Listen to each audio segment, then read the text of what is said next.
നിങ്ങൾ എൻ്റെ ചാനൽ ആദ്യമായാണ് കാണുന്നതെങ്കിൽ സബ്സ്ക്രൈബ് ചെയ്യുക. സബ്സ്ക്രൈബ് ചെയ്തതിന് ശേഷം അതിൻ്റെ അടുത്തുള്ള ബെൽ ബട്ടൺ ക്ലിക്ക് ചെയ്യുക. എന്നാലേ ഞാൻ പുതിയ പുതിയ വീഡിയോസ് ഇടുമ്പോൾ നിങ്ങൾക്ക് നോട്ടിഫിക്കേഷൻ ലഭിക്കും. ഇന്ന് നമ്മൾ ഒരു അടിപൊളി തോരനാണ് കേട്ടോ ഉണ്ടാക്കാൻ പോകുന്നത്. അതും കൂനിപ്പൊടി തോരൻ. അത് എങ്ങനെ ഉണ്ടാക്കാമെന്ന് നോക്കിയാലോ. അതിനായി ആദ്യം നമ്മൾ മസാലക്കൂട്ട് തയ്യാറാക്കണം. അതിനാവശ്യമായിട്ടുള്ളത് 3-4 ചെറിയ വെളുത്തുള്ളി, ചെറിയ പീസ് ഇഞ്ചി, 2-3 കറിവേപ്പില, 1/2 ടേബിൾ സ്പൂൺ മഞ്ഞൾപ്പൊടി, 1/2 ടേബിൾ സ്പൂൺ ജീരകം, 2 ടേബിൾ സ്പൂൺ മുളക് പൊടി, 2-3 ചെറിയ ഉള്ളി, 1/2 കപ്പ് തേങ്ങ. ഇതെല്ലാം നന്നായി അരച്ചെടുക്കുക. ശേഷം ഒരു 300 ഗ്രാം കൂനിപ്പൊടിയാണ് നന്നായി ക്ലീൻ ചെയ്തെടുത്തതാണിത്. 10-12 ചെറിയ ഉള്ളി അല്ലെങ്കിൽ ഒരു ചെറിയ സവാള എടുക്കാം. ആവശ്യത്തിന് കറിവേപ്പില. ഇത് നമ്മൾ അരച്ചെടുത്ത അരപ്പാണ്. പാൻ ചൂടാകുമ്പോൾ എണ്ണ ഒഴിച്ച് കടുക് വറുക്കുക.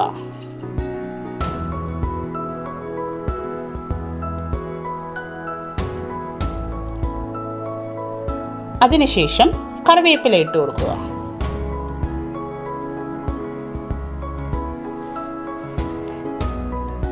പിന്നെ ചെറിയ ഉള്ളിയും ഉപ്പും ഇട്ട് വഴറ്റുക.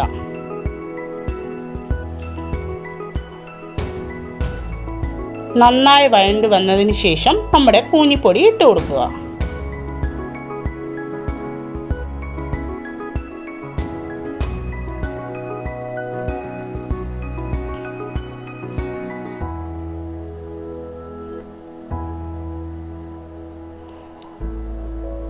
ഇതെല്ലാം കൂടി നന്നായിട്ട് മിക്സ് ചെയ്തിട്ട് മിനിമം ഒരു 5 മിനിറ്റ് അടച്ചു വെക്കുക. വെള്ളമൊന്നും ഒഴിക്കേണ്ട ആവശ്യമില്ല. അല്ലാതെ തന്നെ ഇത് നന്നായി വെന്ത് കിട്ടും.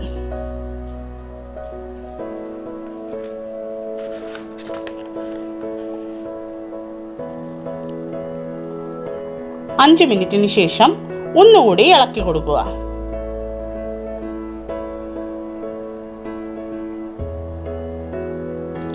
എന്നിട്ട് നമ്മൾ തേങ്ങ അരച്ച് വെച്ച കൂട്ടില്ലേ, അത് ചേർത്ത് കൊടുക്കുക.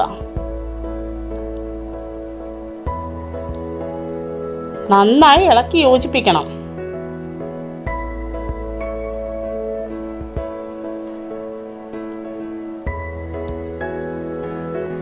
പിന്നെ ഒരു 1/2 ടേബിൾ സ്പൂൺ കുരുമുളക് പൊടിയും കൂടെ ചേർക്കുക.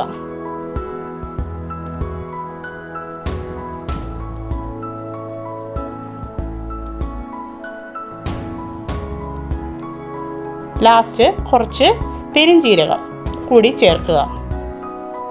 എന്നിട്ട് ഒരു 5 മിനിറ്റ് വെയിറ്റ് ചെയ്യാം. അപ്പോഴേക്കും നമ്മുടെ കൂനിപ്പൊടി തോരൻ റെഡിയാകും. ഇനി കൂനിപ്പൊടി കണ്ടാൽ നിങ്ങൾ വാങ്ങില്ലേ? തീർച്ചയായും വാങ്ങണം.